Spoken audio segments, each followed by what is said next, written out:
过人正骨的，没见过动物正骨的。刷到国外一位宠物正骨师，日常工作就是给一些小猫小狗正骨。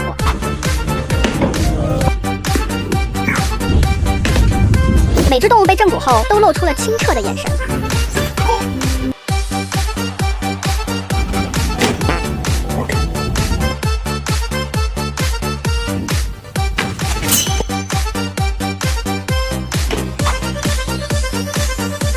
本以为给小猫小狗正骨已经是极限了，结果大哥的业务还拓展到了动物园，给蛇正骨，